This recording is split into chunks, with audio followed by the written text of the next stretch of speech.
आपको no it all नहीं बनना। सारा ज्ञान, कण कण का ज्ञान मेरे अंदर हो, ये नहीं बनना। हर चीज से लिमिटेड फायदा उठाना, आगे बढ़ना। तो ज्यादा जानना भी अच्छा नहीं होता दोस्तों। हर पौधे की गहराई में सिर्फ जड़ें मिलेंगी, मिट्टी मिलेगी, कीड़े मकोड़े मिलेंगे। हर फूल के नीचे कांटे मिलेंगे। हर सुंदर त्वचा के नीचे मलमूत्र खून ही मिलेगा। आप कितना जानना चाहते हो, कितने से आपका फायदा हो रहा है। तो जीवन जीने का सबसे सही तरीका है जो आपको मुक्ति देता है, फ्रीडम देता है, आपको शांति देता है, स्थिरता देता है। थोड़ा सा न्यूट्रल रहना है, ना अच्छाई से ज्यादा प्रभावित होना, ना बुराई से ज्यादा प्रभावित होना। सब देखकर बी एन ऑब्जर्वर, एक ऑब्जर्वर बनकर आगे बढ़ना है। जो भी जीवन ने आपको उपहार दिए हैं, जीने को दिया है, उससे प्रेम करना है, उसका सम्मान करना है, और थोड़ा सा इग्नोरेंट रहना है, थोड़ा सा अज्ञानी भी रहना है, अनजान भी रहना है। Sometimes ignorance is bliss. बहुत ज्यादा क्यों जानना चाहते हो, मुझे बताओ। चलो मुझे ये बता दो, कौन ज्यादा बेहतर काम करेगा? जिसको ये बता दिया जाए पहले से ही कि तेरी सफलता के चांस बिल्कुल नेग्लेजिबल है, तू सफल बिल्कुल नहीं हो सकता, बहुत ही मुश्किल है। क्या वो अपनी पूरी ऊर्जा दे पाएगा, जुनून से काम कर पाएगा? या फिर वो जिसको नहीं बताया गया क्या होना है क्या नहीं, वो फिर जुनून पैदा कर लेगा ना, पॉजिटिव सोच से। और एक बात जान लो, किसी को तुम ये बता दोगे ना कि तू तो सफल होगा ही होगा, तेरी सफलता के चांस सबसे ज्यादा है, सबसे ढीला वही पड़ जाएगा, सबसे कम मेहनत वही करेगा। वो मोटिवेट नहीं होगा, वो धीमा पड़ जाएगा, वो आलस में आ जाएगा, वो आराम में आ जाएगा, वो पहले ही खुद को विजेता डिक्लेयर कर देगा और हार जाएगा। कछुआ धीरे धीरे चल के जीत जाएगा और तेज दौड़ने वाला खरगोश बीच में रुक के आराम में पड़ जाएगा। उसे तसल्ली होगी मैं तो जीत ही जाऊंगा, वो खो जाएगा अपने आज में। तो थोड़ा कम ज्ञान होना भी अच्छा है, ज्यादा उधेड़ो मत चीजों को, ज्यादा गहराई में मत जाओ। ये जो तुम्हारी इंक्विजिटिवनेस है ना, यही ख्याल पैदा करती है। कुछ साल पहले मैं आराम से किसी भी ठेले पे, ढाबे पे, सड़क किनारे कोई भी रेस्टोरेंट हो, अगर कहीं जा रहा हूं, कोई मजबूरी, आराम से खा लेता था, कोई वहम नहीं। फिर किसी ने मेरे अंदर उत्सुकता का बीज डाला, एक बार किचन तो देख, बन कैसे रहा है वो तो देख। उसके बाद 2-4 जगह की मैंने किचन देख ली, चूहे देख लिए प्लेटों में लौटते हुए, लोगों के पसीने देख लिए टपकते हुए सब्जियों में। एक जूस वाले के यहाँ जहाँ फल छिल रहे थे, वहां पे कुत्ते को फलों को चाटते हुए देख लिया। उसके बाद से मेरा दिमाग हाइपर फोकस्ड हो गया हाइजीन पे। अब ऐसा नहीं कि बुरा ही हुआ, एक तरीके से अच्छा भी है, फायदा हो रहा है। पर उसके बाद से जब भी मुझे किसी ऐसी जगह खाना पड़े, दिमाग 10 बार सोचता है, 20 बार सोचता है, नहीं खा पाता। चाहे वो जगह साफ शुद्ध भी हो तो भी वहम आ जाता है। जब तक नहीं वहम था तब तक खा रहा था, कुछ नहीं बिगड़ रहा था, इम्यूनिटी बढ़ रही थी। अब कहीं कुछ खा लो और ज्यादा नमक हो तो लगता है भाई कहीं और सही आया टपकते हुए नमक। तो ठीक है, थोड़ा हाइजीन कॉन्शियस होना जरूरी है। मोटा माटी चीजों को देख लो, भाप लो, जगह कैसी है, किस तरीके से काम हो रहा है। पर जितना ज्यादा सोचोगे वहम बढ़ता जाएगा। ऐसे तो 5 स्टार के रेस्टोरेंट में भी आप भरोसा नहीं कर सकते दोस्तों। तो ज्यादा कुरेदने की आदत को खत्म करो। जो हो गया, किससे लड़ाई हो गई यार। वो भी इंसान है, मैं भी इंसान हूं, वो भी गलतियां करता है, मैं भी करता हूं, उसमें भी ईगो है, मुझ में भी ईगो है। परिस्थिति ऐसी हो गई थी, लड़ाई हो गई, बात खत्म करो। सालों साल तक क्यों लेकर जाना उसको, मुझे कैसे बोल दिया, मेरे लिए जवान कैसे खुल गई, ये शब्द कैसे बोल दिया। वो मीन नहीं करता यार, गुस्से में था बोल दिया। मत पकड़ के बैठो चीजों को, उधेड़ो मत बहुत ज्यादा।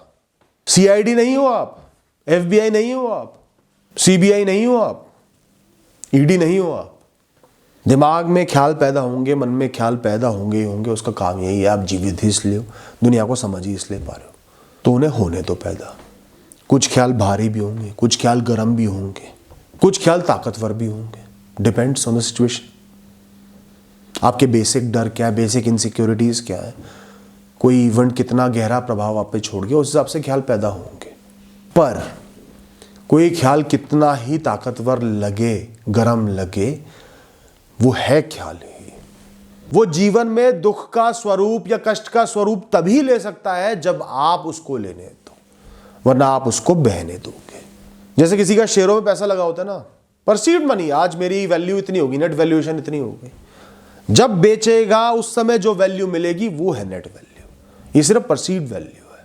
खुद से कह दो मुझे लाइफ को एक्सप्लोर करना ही नहीं, कम वॉट में जो होगा देखूंगा, आगे बढ़ूंगा, मस्त एकदम बढ़िया रोटी खाऊंगा, भूख लगेगी, चैन से सोऊंगा, जब नींद आएगी, गर्मी में पानी पीऊंगा, कपड़ों पे गिरा के मस्त जीऊंगा, ज़्यादा खोदना ही नहीं जीवन को। जो इज्जत देगा उसके पास बैठूंगा, जो नहीं पूछेगा उसको लात मार के आगे बढ़ूंगा। मुझे मुक्त जीना है, अपेक्षाओं से मुक्त होकर जीना है। आप इतनी अपेक्षाएं रख के आज जी रहे हो, मुझे सिर्फ एक बात बता दो, बचपन से आपने जितनी अपेक्षाएं रखी उनमें से क्या ज्यादातर पूरी हो गई? कितनी पूरी हुई?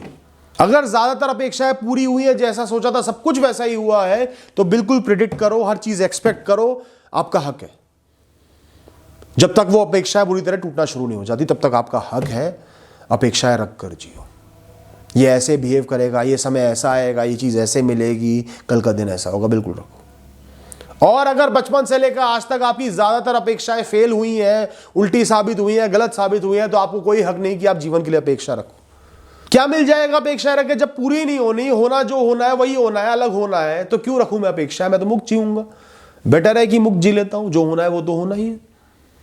और जिसकी सभी अपेक्षाएं पूरी हुई है ना, ध्यान रखना, उससे बोरिंग और डल लाइफ किसी की नहीं हो सकती। आपके आसपास कोई बहुत बड़ा तूफान है, बहुत खतरनाक लग रहा है, पर आप उसमें अभी हो नहीं, आपके ऊपर नहीं आ गए। अच्छा, उसकी राह भी नहीं पता, आप उस साइड भागो उस साइड आ जाएगा, इस साइड भागो इस साइड भी आ सकता है, कुछ नहीं पता, किधर को भी जा सकता है। और ज्यादा दूर आप भाग नहीं सकते कि उससे बच जाओ। तो क्या करोगे? क्या बेहतर है? वहीं किसी सेफ जगह पे बैठ के उसको ऑब्जर्व करो। अभी वो मेरे ऊपर नहीं आया है, मेरा कोई नुकसान नहीं करा है, मैं उससे नहीं डरूंगा। इसके बाद बचूंगा, बच जाऊंगा, नहीं बचूंगा तो मुझे क्या पता चलेगा। जहां तुमने उससे संधि कर ली, अपना लिया, क्योंकि और कोई ऑप्शन हम नहीं बचाए करने को, वो तुमसे दूर चले जाएगा, वो तुम्हारे पास कभी नहीं आएगा। ऐसे ही आपका तनाव, आपकी घबराहट एक तेज वेग से बहती हुई नदी है जो आपके सामने है, आप उसमें नहीं हो। किनारे पर खड़े होके बस उस पर ध्यान दो, वो बीत रही है, वो जा रही है, तेज वेग है, बड़ी खतरनाक प्रतीत हो रही है, पर सामने से जा रही है, निकलती जा रही है, मुझे नहीं छू रही, मैं उसके बीच में नहीं हूं, मैं उसमें कूदा नहीं हूं, मुझे कूदना ही नहीं है। आपको क्या ऑब्जर्व करना है? अपने और उस नदी के बीच में डिस्टेंस, अभी डिस्टेंस है, हम एक नहीं हुए। आप इस दुनिया को, इंसानों को, वस्तुओं को, चीजों को नहीं देखते।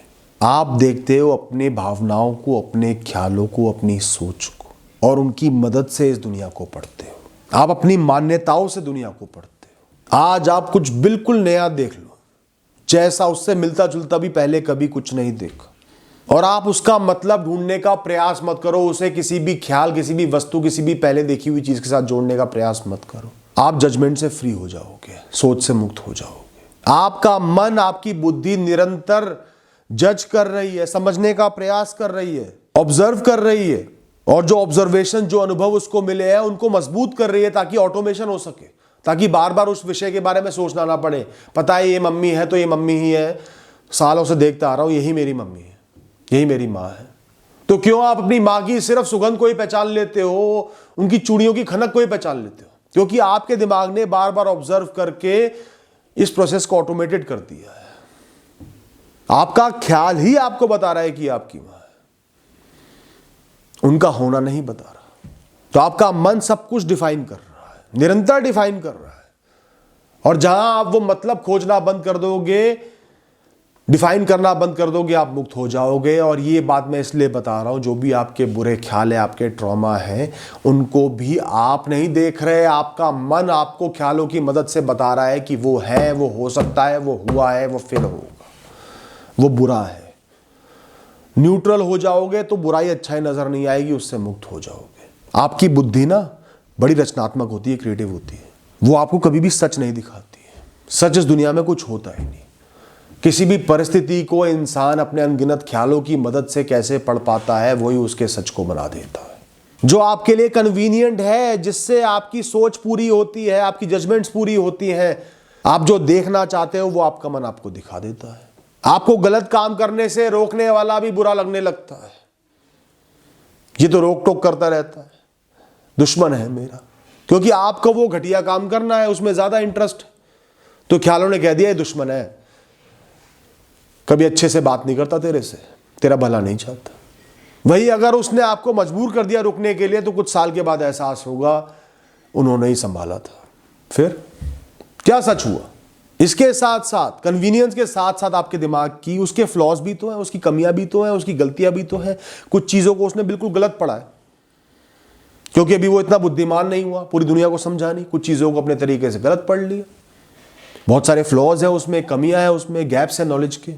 कई बार जिस इंसान के आप सामने आने से ही गुस्सा खाने लगते थे, इतना वो टॉक्सिक था, इतना बदतमीज था, हमेशा आपको जलील किया, उनके मरने के कुछ साल बाद कई बार आपको उनकी भी याद आने लगती है। और आज मैं लिख कर देता हूं, आपके सामने आएंगे, आप उनकी फिर से शक्ल नहीं देखना चाहोगे। क्यों? क्योंकि आपकी बुद्धि ऐसे काम कर रही है। वो चले गए, उनकी बुराइयां उनके साथ चले गई, उनकी बुराइयों का आप मिस तो करोगे नहीं, उनकी याद तो आएगी नहीं। याद आएगी जो 100 बुराइयों में एक छोटी सी अच्छाई थी ना, कभी एक अच्छी चीज कर दी थी, उसकी याद आने लगेगी। नहीं नहीं यार, इंसान तो बहुत अच्छा था, डायन थी वो, राक्षस था वो आदमी, इंसान तो बहुत अच्छा था। तो इस सच को सच मत मानो। ये दिमाग, ये बुद्धि आपको कोई सच नहीं बताती। इस पर विश्वास अपनी सहूलियत से करो दोस्तों। मन में शांति के पौधों को पैदा करो, शांति को, पीस को ऊंचा मानो, जीवन का सही तरीका मानो, अच्छा मानो, बेहतर मानो, सफलता मानो। Peace is the way of life, peace is success in itself. और शांति कैसे मिलेगी? डिटैचमेंट से, खुद को दुनिया से अलग मानने से, खुद को ऑब्जर्वर बनाने से कि इस जीवन को मैं बहते हुए देख रहा हूं, इसमें घुसा नहीं हुआ हूं। शांति मिलेगी ईश्वर का ध्यान करने से, उनका नाम जपने से, उनके बारे में सोचने से, उनकी ताकत को महसूस करने से, अपने साथ महसूस करने से। शांति मिलेगी पुरानी अच्छी यादों को याद करने से, जब आपके साथ अच्छा हुआ। ये नहीं कि काश मैं दोबारा जी पाऊं, सोचो मेरे साथ ही हुआ, किसी और समय में हुआ था पर मेरे साथ ही हुआ और अच्छा हुआ, मैं इसके लिए शुक्रगुजार हूं। खुद से सकारात्मक बातें कर कर पॉजिटिविटी का, शांति का बीज लगाओ। मैं सब कुछ झेल सकता हूं, मेरे अंदर बहुत क्षमता है, मेरे अंदर बहुत ताकत है। आपको अपनी एक पीसफुल एग्जिस्टेंस बनानी है, शांतिपूर्ण तरीके से आप मौजूद हो इस दुनिया में। ज्यादा चीजों को रेजिस्ट नहीं करना, भाव के साथ बहना है, अपने कर्म करने हैं, जीते जाना है। सिर्फ कर्म करो और ध्यान दो कि क्या कर्म कर रहे हो, सामने क्या मौजूद है, इस क्षण में क्या सबसे ज्यादा जरूरी है, क्या हो रहा है। भूत और भविष्य से बिल्कुल अलग।